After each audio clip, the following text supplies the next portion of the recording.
Imagine a world where reality itself isn't just observed, but programmed. Hmm, Like a universe built from quantum logic, where even time isn't, a fixed arrow, but maybe more like a series of folds and leaps. that's a fascinating way to put it. So today, Huh. yeah, we do a deep dive into this pretty audacious vision, programmable quantum reality. Right. Our mission really is to unpack a conceptual blueprint, one for systems that could potentially do time jumping and quantum tunneling, all within virtual quantum environments. So you're about to get, hopefully, a unique shortcut Mm, to understanding the real cutting edge of quantum design. We'll yeah. contrast these ambitious theoretical ideas with practical development and grapple with some mind-bending stuff about time in a quantum universe. It's definitely mind-bending territory. Yeah. And to guide us, we've gathered insights from, well, three main sources. First, there's a detailed research draft that actually outlines this very blueprint for programmable reality. Then we've got another source shedding light on the real-world evolution of quantum AI, where things actually stand, timelines, and all that. The reality check, so to speak. Exactly. And finally, we'll dive deep into a theoretical physics paper.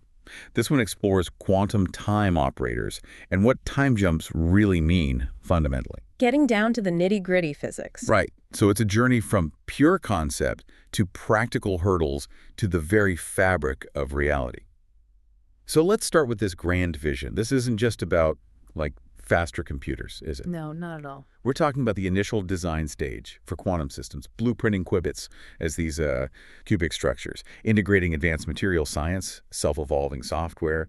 It sounds incredibly ambitious. It absolutely is. And the formal research title for this blueprint really captures that scope. It's Time Jumping and Quantum Tunneling in Virtual Cubic Qubit Systems, Blueprint Architecture for Programmable Reality. Wow. Okay. So yeah, it's meant to be a complete theoretical framework. Okay, that title alone is a mouthful. Let's try and unpack this. What are the foundational ideas driving this thing? What are the core concepts? Right. So at its heart, the blueprint defines 5 key design concepts. First up is time jumping, Okay. which they model as nonlinear transitions between quantum states across what they call time-folded layers. Time-folded layers, so like skipping over moments. Exactly. Or even whole periods of a quantum system's evolution. Imagine just jumping. Not a smooth progression, but a sudden, discrete leap. Okay, what else? Then there's quantum tunneling. This is simulated as logic state transitions between encapsulated qubit systems, but crucially, without needing classical connections. So information just appears, like moving from one isolated box to another without crossing the space between. Pretty much, yeah. In the simulation, it's as if it just appears on the other side. A logic state transfer, not physical travel. Okay. Third is virtual qubit blueprinting. This is the initial design of those cubic qubit logic units we mentioned. But the key thing is, they're embedded with material and ontological data. Ontological data, meaning like its purpose or what it represents. Exactly. So each virtual qubit isn't just a theoretical point. It's designed with built-in information about what it's made of virtually and what meaning or function it holds within the larger system. So it's like designing the perfect Lego brick for reality, where each brick already knows what it is and how it should behave. That's really fascinating. That's a great analogy, actually, yeah. Fourth are self-configuring systems. Think recursive logic architectures designed to evolve and optimize themselves. They learn. They learn and improve their own structure using internal quantum feedback, constantly evolving. Okay, and the last one. And finally, ontological topological maps. These are basically 3D or even 4D maps. They encode meaning, structure, and transformation logic for everything in the system. Like the universe's operating manual. Kind of, yeah. Defining how everything relates and changes. Wow. That's a lot to wrap your head around. It really sounds like they're thinking about every single layer from the fundamentals right up to how the whole system evolves. Right. They really are. Can you give us a glimpse into some of those specific design layers? Like what kind of details are they getting into? Oh, absolutely. The full system design is incredibly comprehensive. It covers everything from, the precise architecture of the virtual qubits themselves Right. to the virtual materials they'd be made from, and even the software that would run it all. For instance, in virtual qubit blueprinting, they're not just talking abstract qubits, they're designing them as intricate 3D cubes. Cube. Yeah, cubes, with specific structural anchor nodes. It's almost like defining the exact joints and hinges for these quantum building blocks. Okay, very detailed. Very.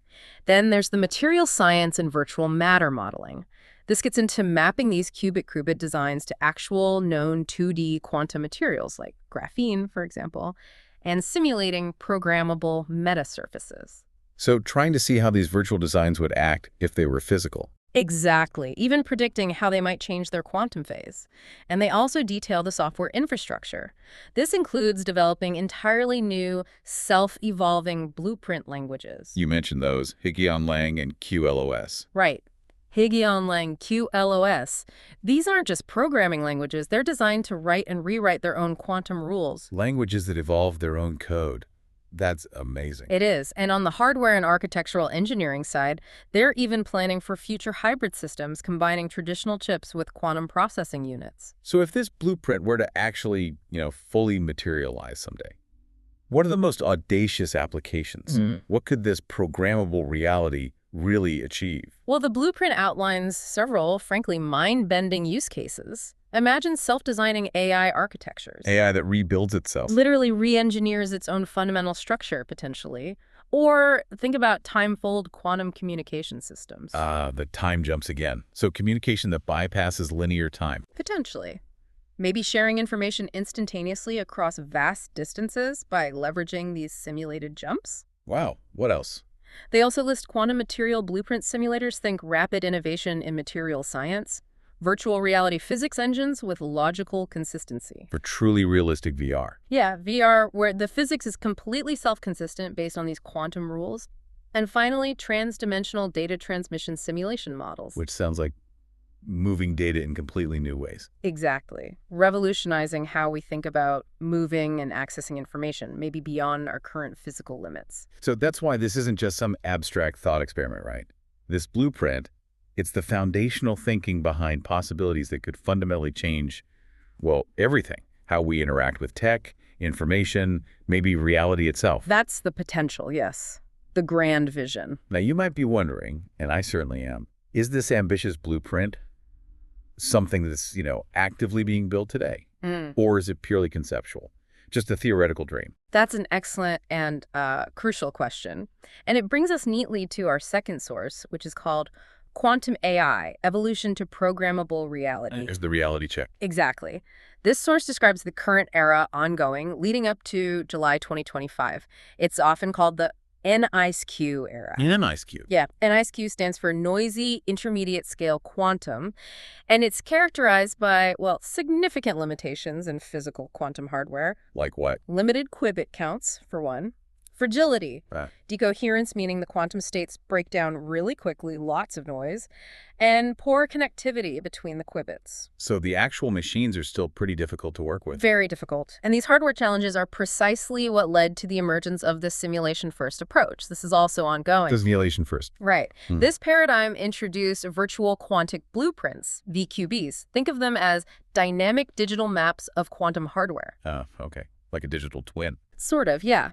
The idea is to enable software development and complex system design in controlled virtual environments, using things like virtual quantum processors and simulators before we have perfect physical hardware. So you can iterate and innovate in software even if the hardware isn't ready. Exactly. It's a way around the current bottlenecks. Okay, that makes a lot of sense. Building virtual versions to experiment with because the real ones are still too tricky. Pretty much. But this raises a really important question connecting back to that first source. If time jumping is such a core concept in that ambitious blueprint, Right. why isn't it featured in this practical evolution timeline you're describing? Is the blueprint completely detached from what's actually happening? Well, that's the key tension, isn't it, between the grand vision and the practical steps. This second source, the practical one, it explicitly states that time jumps are not mentioned or discussed in relation to the key architectural components and stages of a VQB within its detailed timeline. Not at all. Not in this context. Now, quantum systems absolutely undergo continuous time evolution, and they're definitely subject to decoherence and noise. Right. But time jumps, as a specific technological feature like in the blueprint, they're not described here in this practical roadmap for quantum AI evolution. From a practical standpoint, this source outlines the VQB lifecycle through distinct stage-by-stage manipulations. Things like initialization, setting up the virtual qubits, Okay. then the application of quantum gates, defining the sequence of operations like Hadamard or CNOT gates, measurement specifying when and how you read out the results. Standard quantum computing steps, basically. Yeah, standard operations. And then advanced manipulations like handling multi-qubit entanglement or implementing quantum error correction. Sometimes they call this Tikkun mode. Tikkun mode. Yeah, it's a term used in some contexts for error correction processes. But the point is, all of these are described as controlled, typically continuous or stepwise evolutions, not the discrete, instantaneous jumps envisioned in the blueprint. Okay, so this is where it gets really interesting. We have this bold theoretical blueprint talking time jumps, then a practical roadmap for quantum AI that, well, doesn't mention them. Right, a clear difference in focus. Which suggests we need to go deeper into the physics. Like, what does time even mean when physicists talk about it jumping at the quantum level? Is it even possible? This is where our third source becomes vital. It's titled Quantum Time: Operators, Jumps, and Metasystems. Okay, let's dive in. So in classical physics, right, time is just time, an external parameter, a clock ticking outside the system. Yeah, seems straightforward. But in quantum mechanics, it's potentially more complex. Time can be described as an operator itself. Let's call it Tdat. And this time operator is intimately connected to the energy operator, the Hamiltonian. Okay, an operator, That- meaning it's something that acts on the quantum state. Exactly. And this connection leads to an energy-time uncertainty principle, T-HAO2. Ah, like the position momentum uncertainty. Precisely. It means there's an inherent trade-off, a fundamental blurriness. The more precisely you try to measure how long a quantum event takes, the less certain you become about its energy, and vice versa. You can't know both perfectly at once. Correct. It's like trying to perfectly pinpoint both where a wave is and where it's going at the exact same moment. It's just not possible fundamentally. We also have the standard time evolution operator U-hat, which describes the continuous, smooth development of a quantum state over time. That's the usual picture. Okay, so even standard quantum mechanics has a fuzzier, more active concept of time. But then there's this other idea, the one that really challenges our intuition, time moving forward and backward. Ah, yes. That's where Yakir Aronov's two-vector formalism comes in. It's a different way of looking at quantum states. How does it work? Well, it describes a quantum state using two variables, not just one. There's a forward vector evolving forward in time from some initial state you prepare that's called pre-selection. And there's a backward vector, which evolves backwards in time from some final state you choose to measure that's post-selection. Whoa, backwards in time. That sounds wild. It is. It really is. But this formalism, it allows for interesting insights, especially when combined with what are called weak measurements.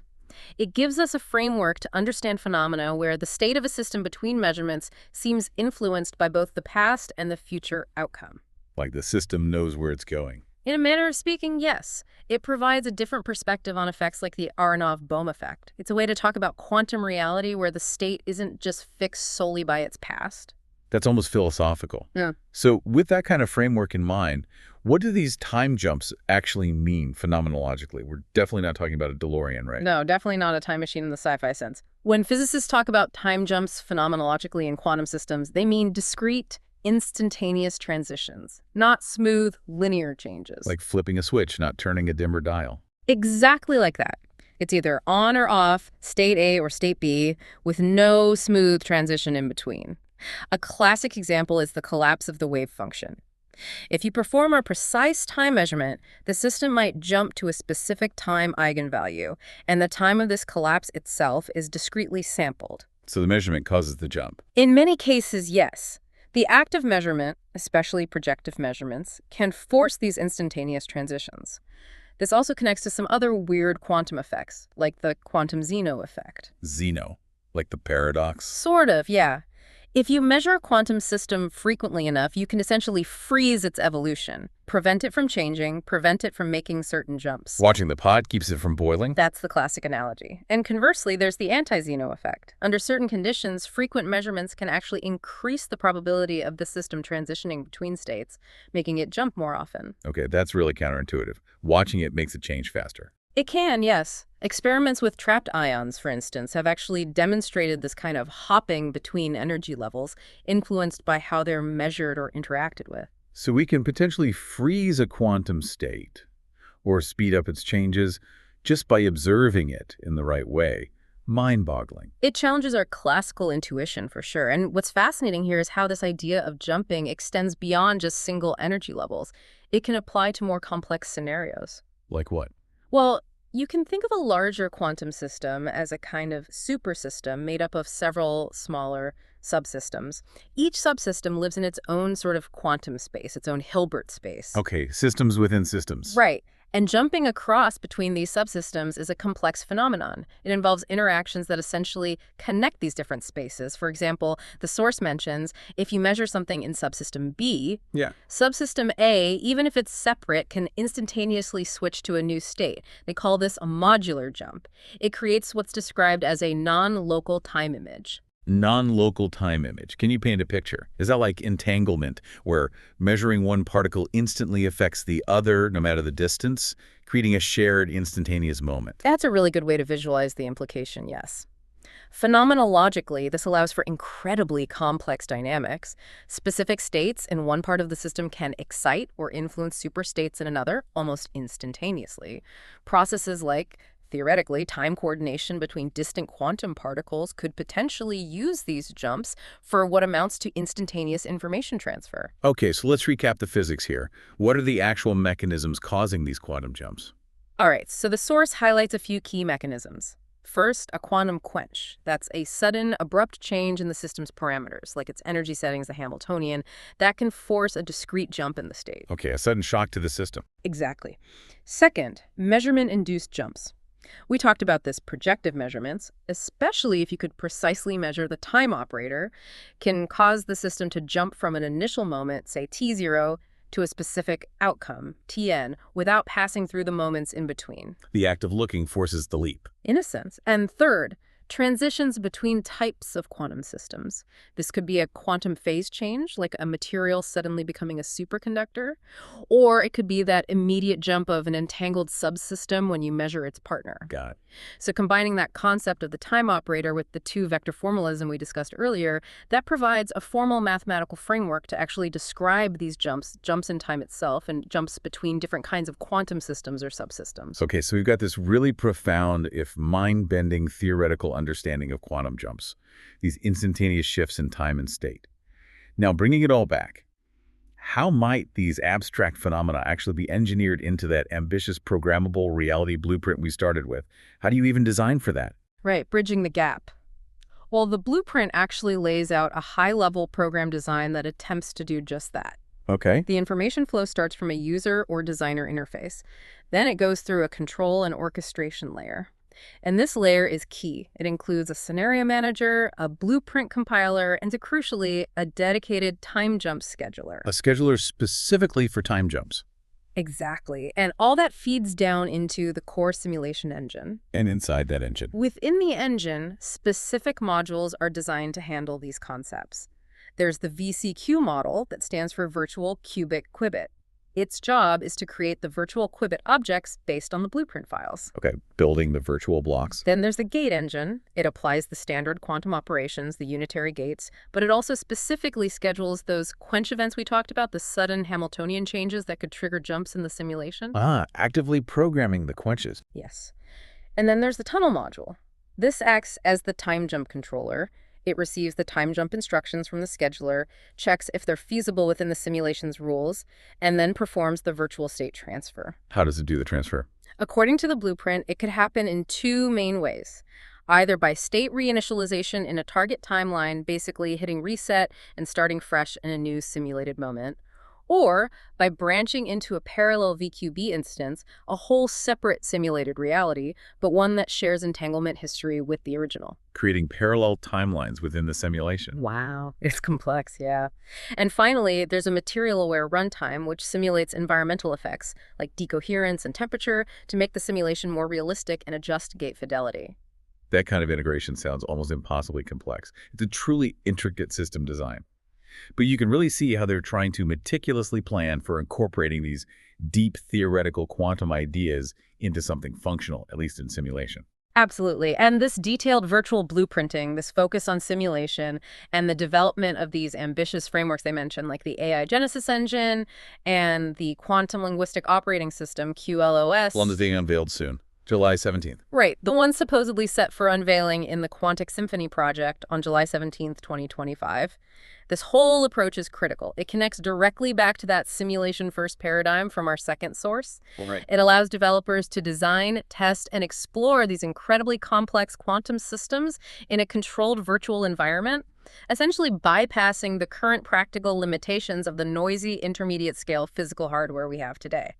So this simulation-first approach, it's really like designing an entire complex city, mapping out its traffic flows, its energy grids, everything, all in VR, long before you lay even a single physical brick, just to make sure the whole design works conceptually. That's a perfect analogy, yes. It allows for rapid prototyping and discovery in a space where the underlying physics is incredibly challenging, but the virtual environment gives you the control you need to experiment. Okay, so stepping back and looking at the bigger picture here, this obviously raises some profound questions, doesn't it? It really does. What does this all mean for our fundamental understanding of time, of reality itself? The theoretical physics Source 3, touches on this directly. What kind of questions? Well, deep ones, like, is time just another quantum object like position or momentum described by an operator?